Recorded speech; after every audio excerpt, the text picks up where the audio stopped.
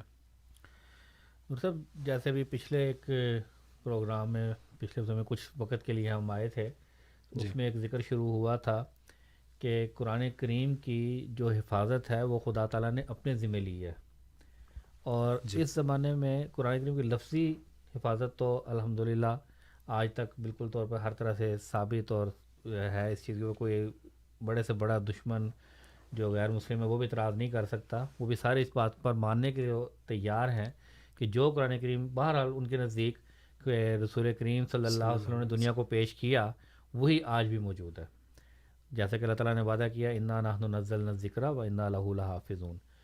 بعد میں آ جاتی قرآن کریم کی تعلیمات کی حفاظت. اب وہ بھی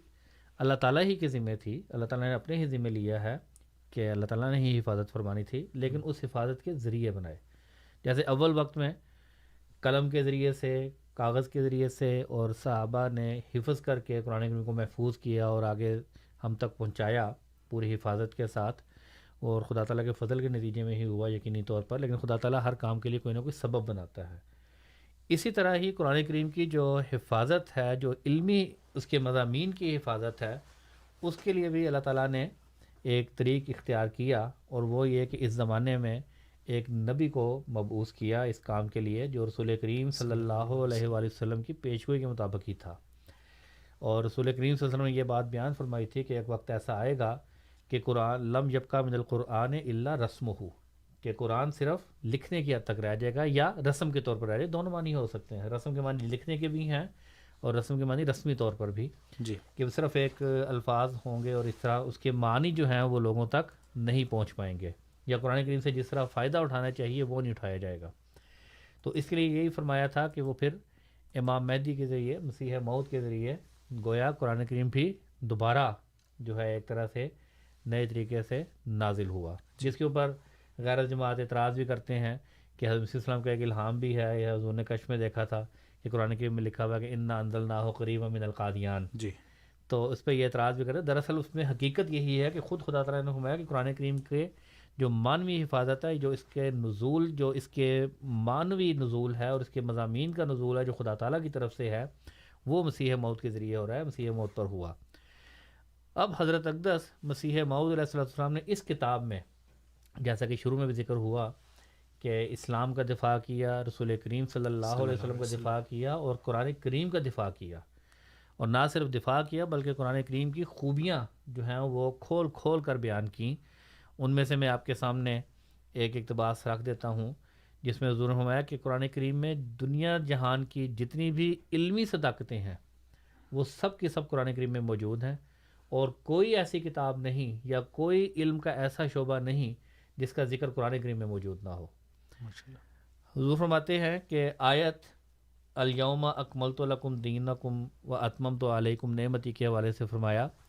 کہ یعنی آج میں نے اس کتاب کے نازل کرنے سے علم دین کو مرتبہ کمال تک پہنچا دیا اور اپنی تمام نعمتیں ایمانداروں پر پوری کر دیں۔ اے حضرات، اگر آپ لوگ کوئی بھاری صداقت لیے بیٹھے ہیں جس کی نسبت تمہارا یہ خیال ہے کہ ہم نے کمال جاں فشانی اور عرق ریزی اور موشگافی سے اس کو پیدا کیا ہے، اور جو تمہارے گمان باطل میں قرآن شریف اس صداقت کے بیان کرنے سے قاصر ہے، تو تمہیں قسم ہے کہ سب کاروبار چھوڑ کر وہ صداقت ہمارے روبرو پیش کرو تاہم تم کو قرآن شریف میں سے نکال کر دکھلا دیں۔ تو یہ وہ جتنی بھی صداقتیں ہیں اس وقت دنیا کو جس چیز کی بھی ضرورت ہے وہ حضرت اقدس مسیح موعود علیہ السلام نے قرآن کریم میں سے نکال کر ہر مسئلے کا حل، چاہے وہ سیاسی مسئلہ ہو، چاہے وہ معاشی مسئلہ ہو، وہ تمام کے تمام مسائل جو ہیں وہ حل کر کے دکھا دیے، اور تمام علوم کا منبع اور جامع جو ہے وہ قرآن کریم کو بیان فرمایا۔ اسی طرح ایک جگہ پر اور حضور فرماتے ہیں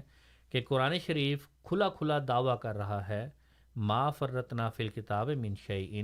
یعنی کوئی صداقت علم الہی کے متعلق جو انسان کے لیے ضروری ہے اس کتاب سے باہر نہیں۔ اور پھر فرمایا یتلو صحفا مطہرۃ فیہا کتب قیمہ، یعنی خدا کا رسول پاک صحیفے پڑھتا ہے جن میں تمام کامل صداقتیں اور علوم اولین و آخرین درج ہیں۔ اور پھر فرمایا کتاب احکمت آیاتہ ثم فصلت من لدن حکیم خبیر، یعنی اس کتاب میں دو خوبیاں ہیں، ایک تو یہ کہ حکیم مطلق نے محکم اور مدلل طور پر یعنی علوم حکمیہ کی طرح اس کو بیان کیا ہے بطور کتھا یا قصہ نہیں، دوسری یہ خوبی کہ اس میں تمام ضروریات علم معاد کی تفصیل کی گئی ہے۔ اب زندگی کس طرح گزارنی ہے اس کے لیے قرآن کریم ہمارے سامنے بہترین لائے عمل ہے، سیاست کس طرح کرنی ہے، امور حکومت کس طرح چلانے ہیں، امور دنیا کس طرح چلانے ہیں، زراعت کس طرح کرنی ہے، ایگریکلچر میں کس طرح آگے بڑھنا ہے، یا دیگر معدنیات نکل رہی ہیں وہ کس طرح نکلنی ہے، علم آثار قدیمہ ہے، گویا کون سا ایسا علم ہے جس کا ذکر قرآن کریم میں نہیں۔ اور یہ سارے علوم جو ہیں یہ حضرت اقدس مسیح موعود علیہ السلام نے کھول کر بیان کیے، اور پھر آپ کی تحریرات اور آپ کی علم کلام، آپ کے دیے ہوئے ایک علم کی روشنی کو آگے بڑھاتے ہوئے خلافت احمدیہ نے ان چیزوں کو آگے دنیا تک پہنچایا۔ حضرت مسلح موعود رضی اللہ تعالیٰ عنہ کا پہلے بھی ہم ایک پروگرام میں ذکر فرما چکے ہیں بڑی تفصیل سے آپ کے علمی کارناموں کا۔ تو یہ جتنا بھی جماعت احمدیہ کے علمی کارنامے ہیں حضرت مسیح السلام کے یہ خلفاء کے، در حقیقت یہ قرآن کریم کی ہی تفاسیر ہیں، قرآن کریم کی ہی آیات کی تفاسیر ہیں۔ حضرت مسلح موعود رضی اللہ تعالیٰ عنہ نے اپنے زمانے میں ایک بڑی زبردست ایک مارکۃ الاراء کتاب تصنیف فرمائی، نظام نو۔ اب اس میں جو دنیا کو فیل ہوتی جا رہی ہے مالی نظام میں، اکنامک سسٹم میں، آج کل بھی ہم یہی سنتے آ رہے ہیں کہ اکنامک سسٹم جو ہے وہ کئی بینک کرپٹ ہو جاتے ہیں، تباہ ہو رہا ہے، دنیا ابھی تک اس بات پر نہیں آ سک رہی کہ کون سا مالی نظام ہونا چاہیے۔ تو اس کے لیے حضرت مسلح موعود رضی اللہ عنہ نے فرمایا کہ جو اسلامی مالی نظام ہے، دنیا آخرکار تجربہ کر کے یہ بطور پیش گوئی بھی بیان فرمایا کہ یہ دیکھو یہ میں آج پیش کر رہا ہوں، یہ مالی نظام جو اسلام نے پیش کیا ہے، اور آخرکار دنیا کو اسی پر ہی آنا پڑے گا۔ اسی طرح حضرت خلیفۃ المسیح رابع رحمہ اللہ تعالیٰ نے ایک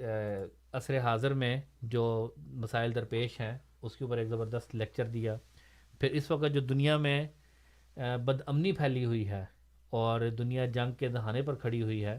اس کی وجوہات جو ہے وہ ہمارے پیارے امام حضرت خلیفۃ المسیح الخامس سید اللہ علیہ العزیز مختلف جگہوں پر بار بار بیان کر چکے ہیں اور ان کا حل بتا چکے ہیں کہ اگر امن قائم کرنا ہے دنیا میں تو اس کا حل قرآن کریم کی روشنی میں، قرآن کریم کی تعلیمات کی روشنی میں کیا ہے۔ تو یہ وہ چیزیں ہیں جو جماعت احمدیہ پیش کرتی ہے اور دنیا اس کو ماننے پر تیار ہوتی ہے، کیونکہ یہ چیزیں جو ہیں ساری دلائل کی روح سے بیان کی جاتی ہیں۔ قرآن کریم کا جس طرح یہاں پر بھی ہم سے سمجھ رہا ہے کہ یہ کوئی قصہ یا کہانی کی کتاب نہیں ہے، بلکہ یہ تمام کے تمام مضامین اور تمام کے تمام علوم کو اپنے اندر سمیٹے ہوئے ہے، اور اس کا ایک اثر ہوتا ہے جب اس کے مضامین کو بیان کیا جاتا ہے۔ تو اس وقت جیسے پہلے ہمارے سامنے سوال رکھا گیا تھا کہ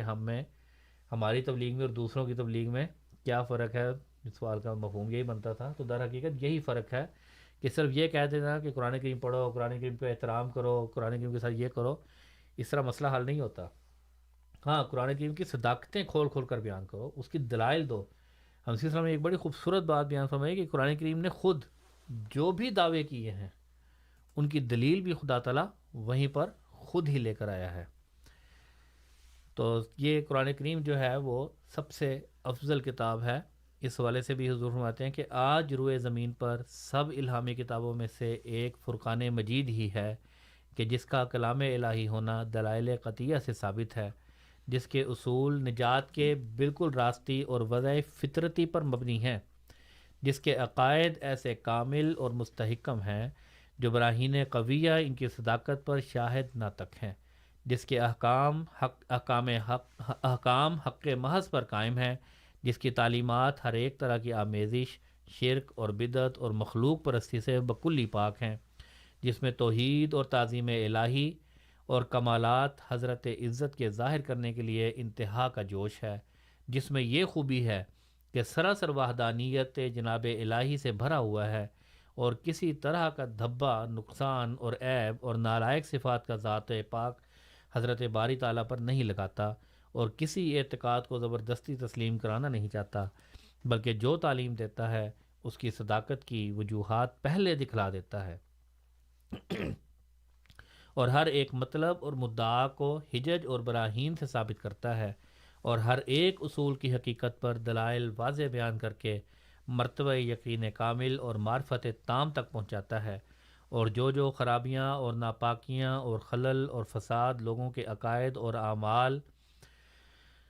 اور اقوال اور افعال میں پڑے ہوئے ہیں، ان تمام مفاسد کو روشن براہین سے دور کرتا ہے، اور وہ تمام آداب سکھاتا ہے کہ جن کا جاننا انسان کو انسان بننے کے لیے نہایت ضروری ہے۔ تو بہرحال یہ ایک لمبا اقتباس ہے جو میں نے اس میں سے کچھ حصہ یہ سارے براہین احمدیہ کی ہی اقتباسات ہیں جو آج ہم پڑھ رہے ہیں، اس میں سے یہ ایک اقتباس پڑھا۔ تو در حقیقت حضرت اقدس مسیح موعود علیہ السلام کا ہم پر یہ احسان ہے جو دیگر مذاہب سے یا دیگر فرقوں سے ہمیں یہ فرق کر کے دکھلاتا ہے کہ دیگر مذاہب نے سائنس سے اختلاف کیا، بالکل ایسے ہی ہے، اور سائنس کو ثابت نہیں کیا، لیکن حضرت اقدس نے یہ بات بیان فرمائی کہ دیکھو قرآن کریم جو ہے وہ خدا تعالیٰ کا قول ہے، اور سائنس جو ہے وہ خدا تعالیٰ کا فعل ہے، یعنی خدا تعالیٰ کا عمل جو ہے وہ سائنس کی نظر میں ہمیں سامنے آتا ہے۔ جتنے بھی ستارے، سیارے، سورج اور چاند، اجرام فلکی ہیں، ان کا قرآن کریم بار بار ذکر فرماتا ہے، اور ان چیزوں کا حضرت صاحب نے کھول کھول کر بیان فرمایا ہے۔ جی بالکل ایسے ہی ہے۔ موسیٰ صاحب اعظم مسیح علیہ السلام نے جس طرح آپ نے ابھی بیان کیا ہے کہ تعلیمات کی جو حفاظت اللہ تعالیٰ نے مقدر کی تھی وہ بھی جماعت احمدیہ کے حصے میں آئی ہے۔ اگر حضرت مسیح علیہ السلام کے زمانے کو دیکھیں یا اس سے تھوڑا سا پہلے، تو ایک بہت بڑا عقیدہ جو مسلمانوں میں عام طور پر رائج تھا وہ قرآن کریم کی آیات کی منسوخی کا تھا، ناسخ و منسوخ کا تھا، کہ قرآن کریم کی بعض آیات لکھنے کے اعتبار سے تو ٹھیک ہیں لیکن اس پہ عمل نہیں ہو سکتا، گویا کہ ان کا جو ایک حکم ہے وہ دوسرے حکم سے کینسل ہو چکا ہے، اور پڑھنے کے اعتبار سے تو آپ پڑھ لیں ایک پرانی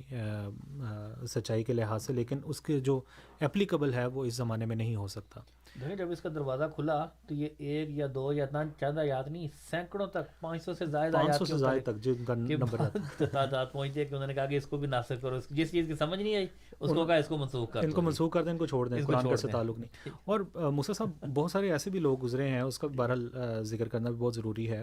کہ انہوں نے جن کو واقعتاً خدا تعالیٰ کی طرف سے ایک لو تھی یا عشق تھا، نور عطا کیا گیا تھا، انہوں نے اس پہ کام بھی کیا ہے، اور وہی مجددین تھے جن کے بارے میں نبی اکرم صلی اللہ علیہ وسلم نے ذکر کیا تھا کہ ہر صدی کے سر پہ ہوتے رہیں گے، اور انہوں نے اس میں کوششیں بھی کی، لوگوں کے جو اعتراضات تھے ان کو دور کرنے کی بھی کوشش کی، تاہم حضرت مسیح علیہ السلام کے زمانے سے پہلے کتابوں میں آیا ہے کہ 5 ایسی آیات تھیں جو پھر بھی بچی ہوئی تھیں، اور کہتے تھے کہ یہ تو ناقابل حل ہیں اور لازمی طور پر یہ منسوخ ہو چکی۔ تو حضرت مسیح موعود علیہ السلام نے سامعین یہ اعلان کیا، اور ہمارے جو دوست نے بھی پوچھا تھا کہ جماعت نے کیا دیا، وہ یہ کہ ہمیں پورا قرآن دیا، اور اس سے پہلے جو کہتے تھے کہ قرآن کی یہ والی آیت جو ہے وہ اپلیکیبل نہیں ہے یا منسوخ ہو چکی ہے، حضرت مسیح موعود علیہ السلام نے فرمایا کہ قرآن کا ایک شوشہ بھی نہیں بدلا، یا وہ ایسا نہیں ہے جس پہ عمل نہ ہو سکے۔ حضرت مسیح موعود علیہ السلام نے سامعین ایک اور بہت خوبصورت بات لکھی ہے ایک جگہ پہ، حضور فرماتے ہیں کہ قرآن کی ایسی خوبیاں یا اسلام کی ایسی خوبیاں جس پہ غیر مسلم اعتراض کرتے ہیں، دراصل اسی اعتراض کی تہ میں اسلام کی خوبی پوشیدہ ہے۔ کتنی خوبصورت بات ہے کہ بادی نظر سے وہ اعتراض نظر آتا ہے، لیکن جب اس کو دیکھیں، اس کو سمجھیں، اس کو سوچیں کہ قرآن کریم نے یہ بات کیوں لکھی ہے، تو پھر سمجھ لگتی ہے کہ در حقیقت یہی وہ خوبی ہے جو اسلام ہمارے سامنے پیش کرتا ہے۔ پھر ابھی مختلف کتابوں کی بات ہوئی، حضرت خلیفۃ المسیح ثانی رضی اللہ تعالیٰ عنہ کی کتابوں کے بارے میں بات ہے، اسلام کا اقتصادی نظام ایک بڑی مشہور کتاب ہے۔ جب جو دور تھا وہ کیپٹلزم اور سوشلزم اور اس طرح کی مختلف کمیونزم جس کو کہنا چاہیے، دوسرے لفظوں میں دوسرے بھی آتے ہیں نام، تو ان میں گھرا ہوا تھا، اور مختلف قسم کے جو نئے باتیں چل رہی تھیں، ادوار چل رہے تھے، اس میں بھی حضرت خلیفۃ المسیح ثانی رضی اللہ تعالیٰ عنہ نے جس طرح قرآن کریم کی تعلیمات کو اپنے ہاتھ میں لے کر ان کا جواب لکھا ہے، وہ سب کے سامنے ہے۔ حضرت خلیفۃ المسیح ثانی رضی اللہ تعالیٰ عنہ تو یہ فرمایا کرتے تھے کہ دنیاوی تعلیم، ہم نے پچھلے ایک پروگرام میں ذکر کیا تھا، فروری کے پروگرام میں، کہ دنیاوی جو تعلیم ہے جو بیٹھ کے کسی اسکول میں پڑھنا ہے، وہ حضرت خلیفۃ المسیح ثانی رضی اللہ تعالیٰ عنہ کی نہیں تھی، لیکن اس کے باوجود حضور نے یہ اعلان کیا ہے کہ قرآن میرے ہاتھ میں ہے، اور قرآن کے علوم اللہ تعالیٰ نے مجھ پر کھولے ہیں، اور پھر حضور نے بڑے بڑے مفسرین کو یا بڑے بڑے اپنے اپنے شعبوں میں جو بھی کمال حاصل رکھ سکتے تھے، حضور نے ان کو چیلنج دیا ہے اور فرمایا ہے کہ اگر وہ قرآن کریم پر اعتراض کریں گے تو ان کو منہ کی کھانی پڑے گی۔ اور حضرت مسیح موعود علیہ السلام کا علم کلام یا جو روحانی فیض تھا وہ حضرت مسیح موعود علیہ السلام کے اس بیٹے کے اندر بھی آیا۔ پھر حضرت خلیفۃ المسیح اول رضی اللہ تعالیٰ عنہ، ان کی سیرت میں ہم دیکھتے ہیں خلیفۃ المسیح ثانی رضی اللہ تعالیٰ، خلیفۃ المسیح ثالث رحمہ اللہ، مجھے یاد ہے میں بالکل خود بھی حافظ تھے، اور پھر اگر آپ دیکھیں کہ میں پچھلے دنوں پڑھ رہا تھا کچھ خطبات جب حضور خلافت پہ متمکن ہوئے ہیں، تو جو پہلے جو انیشیٹوز تھے یا بعض باتیں تھیں، ان میں سب سے زیادہ زور قرآن کریم کی تعلیم پہ دیا گیا ہے کہ کوئی بھی ایسا شخص نہ رہے جس کو ترجمے سے یا ایون سادہ قرآن کریم پڑھنا نہ آتا ہو۔ باقاعدہ ٹیمیں بنوائی گئیں اور اس پہ کام بھی ہوا۔ تو قرآن کریم کو ایک جہاں تک لفظی معنوں کی بات ہے، تعلیمی حفاظت کی بات ہے، یا قرآن کریم سے محبت کی اگر بات کریں، تو خدا تعالیٰ کے فضل سے یہ رنگ جو مسیح موعود علیہ السلام نے دیا ہے وہ ہمیں چلتا ہوا نظر آتا ہے۔ اور پھر حضرت خلیفۃ المسیح رابع رحمہ اللہ کے درس القرآن یا ان کی جو تفسیری نکات ہیں وہ بھی MTA پہ اس کی جو کیٹلاگ ہے وہاں پہ آرکائیوز میں ہمیں مل سکتے ہیں۔ پھر ابھی موجودہ حضور نے جس طرح قرآنی تعلیمات کے کو سامنے رکھتے ہوئے دنیا کی پارلیمنٹس میں اور مختلف جگہوں پر جو خطابات کیے ہیں، وہ عقل دنگ رہ جاتی ہے کہ یہ جو مفاہیم ہے یا یہ جو سمجھ ہے، یہ یقیناً ایک بالا ہستی کی طرف سے ہی ہو سکتی ہیں. ورنہ بہت سارے علماء بھی گزرے جو ہا کی جو حلق سے بھی نکال سکتے ہیں یا آئین کو پوری اس کے آداب کے ساتھ ادا کر سکتے ہیں، لیکن ان کے ساتھ جو عمل ہے وہ نہیں ملتا ہمیں. بالکل ڈاکٹر صاحب، اصل میں یہی فرق ہے کہ حضرت اقدس مسیح موعود علیہ السلام نے اور خلفاء کا یہ دعویٰ بھی ہے، جماعت احمدیہ کا یہ دعویٰ ہے کہ قرآن کریم کے مضامین جو ہیں وہ خدا تعالیٰ سکھا رہا ہے. جی، وہ بھی یہ نہیں کہتے کہ یہ ہمارا کوئی کمال ہے. سارے اپنے بھی جو علوم بیان فرما رہے ہیں حنفی اسلام بھی مختلف جگہوں پر، وہ بھی یہی کہہ رہے ہیں کہ یہ سارے میں نے رسول کریم صلی اللہ علیہ وسلم کی پیروی سے اور خدا تعالیٰ سے الہام کے ذریعے سے یہ چیزیں پائی ہیں. اس وقت کون سا کوئی ایسا عالم دین ہے جو یہ دعویٰ کر سکے کہ مجھے خدا تعالیٰ کی طرف سے یہ باتیں بتائی جا رہی ہیں؟ تو قرآن کریم کے علوم حنفی اسلام پر اور خلفائے احمدیت پر اللہ تعالیٰ کھول رہا ہے. پھر ایک اور مزے کی بات کہ حنفی اسلام اور خلفاء نے جو باتیں کیں، ان باتوں کو سن کر، ان کو پڑھ کر، ان پر عمل کر کے ہمارے ایک سائنسدان ڈاکٹر عبدالسلام صاحب وہ ایک تھیوری پیش کرتے ہیں، اور وہ یہ کہتے ہیں کہ میں نے جو اپنی تھیوری پیش کی ہے اس کی ساری جو بنیاد ہے وہ اسی چیز کے اوپر قائم ہو رہی ہے، اسی چیز کے اوپر ہے کہ میں نے خدا تعالیٰ کی توحید کو ثابت کرنے کی کوشش کی ہے. گرینڈ یونیفیکیشن تھیوری انہوں نے پیش کی اور اس تھیوری کو مانا گیا، اپروو ہوئی، اور اس کے اوپر ان کو نوبل انعام دیا گیا. جی، تو گویا جیسا کہ پہلے بھی ذکر ہوا کہ سائنس کا بھی قرآن کریم کے ساتھ خاص تعلق ہے. جتنی سائنسی دریافتیں اس وقت ہو رہی ہیں ان کی سب بنیاد جو ہے وہ قرآن کریم میں موجود ہے. وہ سارے ہمارے خلفاء اس کو کھول کھول کر بیان کر رہے ہیں. کیا ایٹم بم ہے، کیا میزائلز ہیں، کیا نشر و اشاعت ہیں، کیا پریس ہیں، کیا آثار قدیمہ کے نکلنے کے واقعات ہیں، ان سب کی پیش گوئیاں اس وقت قرآن کریم میں موجود تھیں کہ یہ علوم جو ہیں اس وقت دنیا کے سامنے آ جائیں گے. اور اسی طرح ان علوم کی تمام بنیادیں جو ہیں وہ قرآن کریم میں رکھی ہوئی ہیں، اور یہ ہمیں مسیح موعود نے اور آپ کے خلفاء نے دکھایا ہے. جی، اور بہت بہت شکریہ محمد موسیٰ صاحب اور عبد النور عابد صاحب. سامعین کرام، آپ پروگرام ریڈیو احمدیہ FM 100.7 پہ سماعت فرما رہے ہیں. آپ کی خدمت میں یہ پروگرام ہر اتوار کی رات 9 سے 11 بجے کے درمیان پیش کیا جاتا ہے. اگر آپ انٹرنیٹ پہ ہمارا پروگرام سننا چاہیں تو ہماری ویب سائٹ کا پتہ www.voiceofislam.ca. پروگرام میں ہمارے ساتھ جناب محمد موسیٰ صاحب اور عبد النور عابد صاحب موجود ہیں. سوال و جواب کا سلسلہ جاری، تقریباً 12 منٹ ہمارے پاس باقی ہیں. اس وقت ٹیلی فون لائن پہ ہمارے ساتھ موجود ہیں ایک دوست، ان کا سوال لیں گے، لیکن اس سے پہلے سامعین کرام پروگرام میں شامل ہونے کے لیے ہمارا فون نمبر نوٹ فرما لیں: 416-410-6522 416-410-6522. پروگرام ریڈیو احمدیہ آپ کی خدمت میں پیش کیا جا رہا ہے. ٹیلی فون لائن پہ اس وقت ہمارے ساتھ امین صاحب موجود، ان کا سوال لیتے ہیں. امین صاحب السلام علیکم. جی، موسیٰ صاحب سے میرا سوال ہے کہ بہت سے مفسر حضرات آئے، علماء، فقہا، مفتیان کرام 1445 صدی میں آئے. انہوں نے ہا اور عین کو اچھی طرح ادا بھی کیا. کیا وجہ ہے کہ انہوں نے قرآن پاک کو پڑھنے کے باوجود بھی نبوت کا دعویٰ نہیں کیا؟ ان کو پتا تھا کہ نبوت کا سلسلہ بند ہے. ٹھیک ہے. اور بڑے لوگوں کو اللہ نے سمجھ دی، فہم دیا، قرآن پاک کی تفاسیر لکھی گئی. یہ کیا وجہ ہے کہ بس ایک شخص بالکل نبوت کا دعویٰ کر لیا اور اس کو آپ ماننا شروع ہو گئے؟ ٹھیک ہے امین صاحب، ابھی آپ کے سوال کی طرف آئیں گے، لیکن پہلے راشد صاحب کا سوال لیں گے. راشد صاحب السلام علیکم. جی وعلیکم السلام، جزاک اللہ جی. میرا سوال لینے کا میرا سوال ان سے یہ ہے کہ یہ جتنی بھی قرآن مجید کے متعلق باتیں جوڑتے ہیں وہ دنیاوی جوڑتے ہیں، جسمانی ہیں.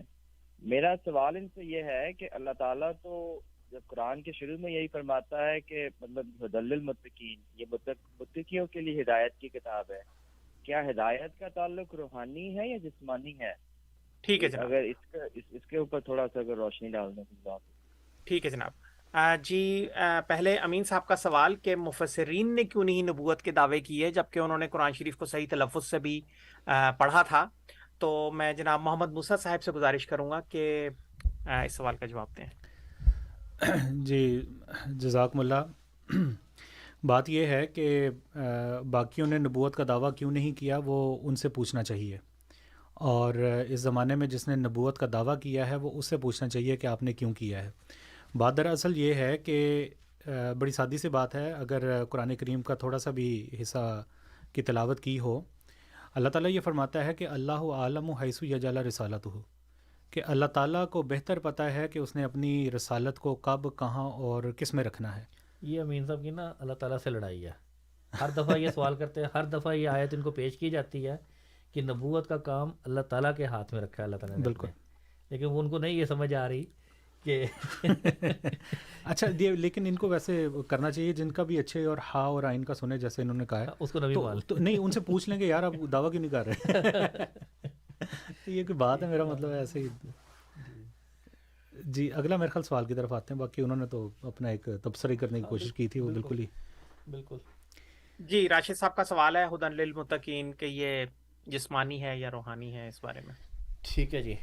یہاں پر بھی دیکھیں، ہم جماعت احمدیہ جو ہے ہر چیز کی جو بنیاد ہے یا چیز جو ہے وہ یا خدا تعالیٰ سے لیتی ہے یا خدا تعالیٰ کے رسول سے لیتی ہے۔ رسول کریم صلی اللہ علیہ وآلہ وسلم نے یہ فرمایا ہے کہ دو قسم کے علم ہیں، العلم و علمان، علم الادیان و علم الابدان۔ تو قرآن کریم کا جیسا کہ میں نے پہلے بھی ذکر کیا کہ قرآن کریم نے کسی بھی قسم کے علم کے کسی بھی حصے کو جو ہے وہ نہیں چھوڑا، ہر ایک حصے کو، علم کے ہر حصے کو اختیار کیا ہے۔ تو جہاں تک روحانیت کا تعلق ہے، قرآن کریم نے بڑی تفصیل کے ساتھ ذکر کیا ہے، اور حضرت اقدس مسیح موعود علیہ السلام کا بھی بہت زیادہ فوکس جو ہے وہ اسی بات پر ہے کہ قرآن کریم جو ہے وہ جب پڑھو گے اس کے ذریعے سے تمہیں خدا تعالیٰ کا عرفان حاصل ہوگا۔ تو خدا تعالیٰ کا عرفان جو ہے وہ روحانیت کے بغیر تو حاصل نہیں ہو سکتا۔ ہاں جہاں تک آپ یہ کہہ رہے ہیں کہ جسمانی باتوں کا ذکر کرتے ہیں تو وہ بھی ساتھ شامل ہیں، اس میں کوئی شک نہیں، لیکن پھر بھی اگر قرآن کریم کی پرسنٹیج نکالی جائے اور دیکھا جائے تو اکثریت جو ہے یا اکثر حصہ جو ہے وہ یہی آپ کو ملے گا کہ جس میں خدا تعالیٰ نے اس چیز کا ذکر کیا ہے کہ یہاں پر کہ قرآن کریم روحانیت کا بھی ذکر کرتا ہے، اور قرآن کریم خدا تعالیٰ کی وحدانیت کا ذکر کرتا ہے، قرآن کریم خدا تعالیٰ کے حقوق العباد کا ذکر کرتا ہے، قرآن کریم اس بات کی طرف توجہ دلاتا ہے کہ مومنین کو کہ تم غور کرو کہ اس نے آسمانوں کو اور زمین کو اور کائنات کو کس طرح پیدا کیا ہے۔ تو یہ سارے مضامین ہیں، قرآن کریم صرف روحانیت اور صرف روحانیت کا ذکر نہیں کرتا، بلکہ جسمانی چیزوں کو پیش کر کے اپنی روحانیت کی طرف خدا تعالیٰ لے کر آتا ہے۔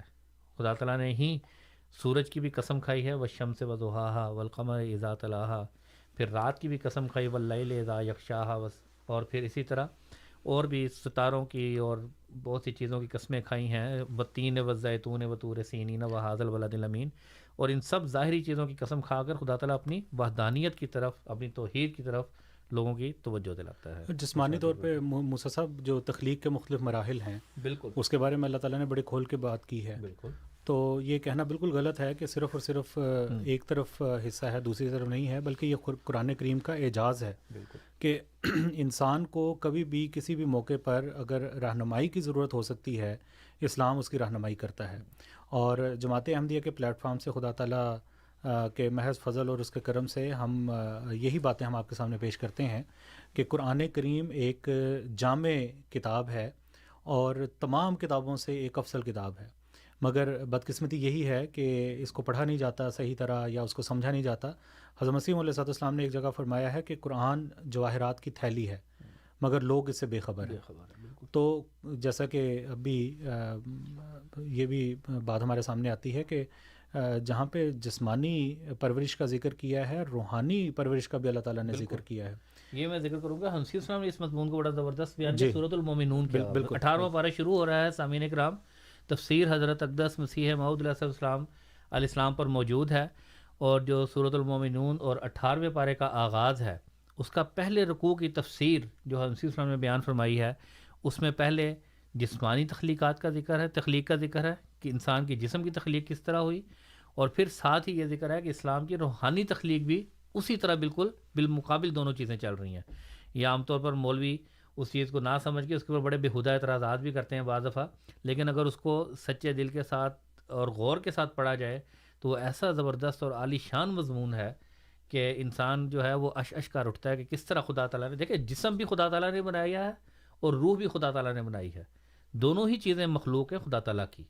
تو خدا تعالیٰ نے روح کی روح کی پرورش کا بھی طریقے بتا دیے اور جسم کی پرورش کے طریقے بھی بتا دیے. دونوں چیزیں آپس میں لازم و ملزوم ہیں. بالکل ایسی جیسے جسم کا تعلق روحانیت پہ ہے، روحانیت کا جسم پہ ہوتا ہے. اور قرآن کریم کا ذرا مطالعہ دیکھیں تو سورۃ الحجرات میں UNO کی تشکیل اور پھر بالکل یہ ساری چیزیں ساری باتیں ہیں، اور معاشرت سے تعلق رکھنے والی، روحانیت سے تعلق رکھنے والی، انسان کی زندگی. سامعین، کسی بھی قسم کا آپ کا عقل جس بارے میں آتی ہے، ابھی جیسے بات ہو رہی تھی کہ جو سائنسی علوم ہیں وہ زیادہ تر تو جسمانی تعلقات یا جسم سے تعلق رکھنے والی چیزیں ہوتی ہیں، تو ان کا بھی ذکر آپ کو کہیں نہ کہیں قرآن کریم میں اس کی جو بنیاد ہے وہ مل جاتی ہے. جی بہت بہت شکریہ سامعین کرام. اور عبدالنور عابد صاحب بھی اور محمد موسیٰ صاحب بھی، ایک کالر ہمارے ساتھ موجود ہیں، ان سے گزارش ہے کہ مختصر اپنا سوال رکھیں. آج کے آخری کالر ہوں گے. جی امین صاحب. جی میرا مختصر سوال یہ ہے کہ آپ نے ہنس کر قرآن پاک کی آیت پڑھ دی، اللہ اعلم حیث یجعل رسالتہ. 1000 دفعہ میں آپ کو جواب دے چکا ہوں کہ یہ یہودیوں کو اللہ کے نبی صلی اللہ علیہ وسلم کی نبوت پر جب اعتراض کیا انہوں نے کھل کر، تو اللہ نے قرآن نازل کر کے کیا کہ یہ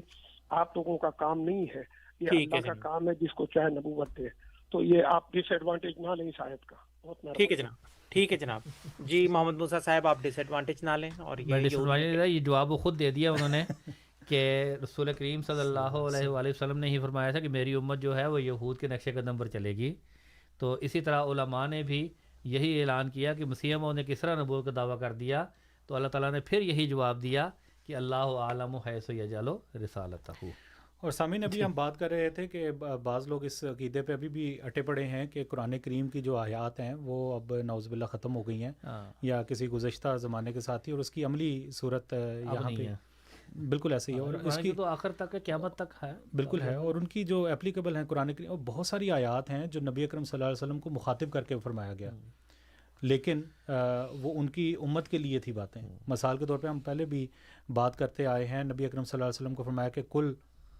یعنی کہ اے محمد صلی اللہ علیہ وسلم کیا ہے، کل ہو اللہ احد. یہ تینوں کل جو آخری ہیں، اول مخاطب نبی اکرم صلی اللہ علیہ وسلم ہے، لیکن جو مخاطبین ہیں وہ رہتی دنیا تک جو مسلمان رہیں گے یا لوگ آتے رہیں گے وہ ہیں. اسی طرح جو بہت ساری حکم ہے جو نبی اکرم صلی اللہ علیہ وسلم کو بالخصوص دیے گئے، اور ان سے منشا یہ نہیں تھی کہ نبی اکرم صلی اللہ علیہ وسلم جو ہیں وہ ان کو مثلاً اور بہت ساری احکام ہیں. میں اب ایک اور ذکر کرتا ہوں، یہ بھی آج ہمارے سامنے اب ایک اور ثابت شدہ حقیقت آ گئی کہ حضرت صلی اللہ علیہ وسلم نے جو بات بیان فرمائی ہے وہ حقیقت ہے. حضور نے کہ لوگ قرآن کریم کو ایک کتھا یا کہانی سمجھتے ہیں. جی تو نور صاحب کی اس اپنا یہ امین صاحب کے اس بات سے تو یہی پتہ لگتا ہے کہ قرآن کریم ایک کہانی ہے. رسول کریم صلی اللہ علیہ وسلم کے زمانے میں وہ کہانی ہو گئی، وہ واقعہ ہو گیا، اب اس کے بعد نہیں ہو سکتا. حالانکہ قرآن کریم ہمیشہ کے لیے قابل عمل ہے، اور قرآن کریم اصول بیان کرتا ہے. خدا تعالیٰ نے ایک اصول بیان کر دیا کہ اللہ اعلم حیث یجعل رسالتہ، اور اس کو مان لینا چاہیے. جو اصول رسول کریم صلی اللہ علیہ وسلم کے لیے ہے یا جو اصول دیگر انبیاء کے لیے ہے، وہی اصول آج بھی جو نبی کا دعویٰ کرے گا اس کے لیے بھی وہی اصول ہوگا. اور موسیٰ صاحب، قرآن کریم میں اللہ تعالیٰ یہ بھی تو فرماتا ہے کہ جو نبی کے مخالفین ہوتے ہیں ان کے اعتراض ایک قسم کے ہوتے ہیں. ایک قسم کے ہوتے ہیں، بالکل. یہی میں نے اس لیے اس وقت یہ کہا تھا کہ یہ امین صاحب ثابت کر رہے ہیں کہ رسول کریم صلی اللہ علیہ وسلم نے خود یہ پیشگوئی فرمائی تھی، اور وہ پیشگوئی پوری ہو رہی ہے کہ اس وقت بھی یہ لوگ اعتراض کریں گے، یہود کے نقش قدم پر چلیں گے. بالکل جس طرح یہود نے اس وقت کہا کہ رسول اللہ علیہ وسلم کیسے آ گئے، تو انہوں نے بھی یہی کہا. آج کل کے علماء بھی یہی کریں گے مرزا صاحب کیسے آ گئے. تو جیسے حضور صلی اللہ علیہ وسلم آئے ویسے ہی حضرت اقدس مسیح موعود علیہ السلام بھی تشریف لے آئے. جی بہت بہت شکریہ محمد موسیٰ صاحب اور عبدالنور عابد صاحب. ہمارے پاس تقریباً 2 منٹ باقی ہیں، اگر آپ خلاصتاً پروگرام کو ریپ اپ کرنا چاہیں. جی تو سامعین کرام، میں پھر درخواست کروں گا کہ ابھی ہم وقت کی مناسبت سے کچھ چیتا اقتباسات یا کچھ ذکر ہم اس کتاب کا کرتے رہے. اور یہ وہ ایک کتبی ستارہ ہے جس سے پہلے بھی لوگوں نے ہدایت پائی اور آج بھی لوگ ہدایت پاتے چلے جا رہے ہیں. بڑی دلچسپ بات ہے کہ جس پریس میں یہ کتاب شائع ہوئی تھی، اس پریس میں بھی جو لوگ کام کرنے والے تھے انہوں نے اس کے مسودے کو دیکھ کر ہی وہ بھی حضرت اقدس مسیح موعود علیہ السلام پر ایمان لانے والے بن گئے، اور حضور حضرت اقدس مسیح موعود علیہ السلام کی بیعت میں شامل ہوئے اور ہدایت پائی. اسی طرح آج بھی بے شمار لوگ ایسے ہوں گے جو اس کتاب کو پڑھیں گے اور پڑھتے ہیں تو اور وہ ہدایت پاتے ہیں اور ان کے اوپر اسلام کا عرفان کھلتا ہے، قرآن کریم کا عرفان کھلتا ہے، رسول کریم صلی اللہ علیہ وآلہ وسلم کا عرفان کھلتا ہے۔ آج بھی اس معاشرے میں خاص طور پر رسول کریم صلی اللہ علیہ وآلہ وسلم پر بھی بے شمار اعتراضات کیے جاتے ہیں، قرآن کریم پر بھی اعتراضات کیے جاتے ہیں، اور اسلام پر بھی اعتراضات کیے جاتے ہیں کہ یہ جو دین ہے یہ دہشت گردی کا مذہب ہے یا اس طرح کے مذہب ہیں۔ تو ان تمام چیزوں کے جوابات جو ہیں وہ جماعت احمدیہ کی طرف سے دیے جاتے ہیں اور دیے جاتے رہیں گے انشاءاللہ تعالیٰ، اور وہ سب ان کی بنیاد جو ہے وہ ایک لحاظ سے اگر دیکھا جائے تو اس براہین احمدیہ میں موجود ہے، ہر سوال کی جواب۔ جی بہت بہت شکریہ محمد موسیٰ صاحب۔ سامعین کرام، آپ پروگرام ریڈیو احمدیہ FM 100.7 پہ سماعت فرما رہے تھے۔ پروگرام میں آج ہمارے ساتھ جناب عبد النور عابد صاحب اور محمد موسیٰ صاحب موجود تھے۔ خاکسار آپ دونوں حضرات کا مشکور ہے، اور سامعین کرام خاکسار آپ سب کا بھی ممنون جو پروگرام کو سنتے ہیں اور اس میں کسی نہ کسی رنگ میں شامل رہتے ہیں۔ کنٹرول پینل پہ ہمیں ایاز محمود صاحب کی خدمات حاصل رہیں۔ اگلے اتوار کی شام 9 سے 11 بجے کے درمیان انشاءاللہ آپ سے پھر ملاقات ہوگی۔ تب تک کے لیے اطول قدوس طاہر کو اجازت دیجیے۔ اللہ تعالی ہم سب کو اپنی حفظ و امان میں رکھے، آمین۔ السلام علیکم۔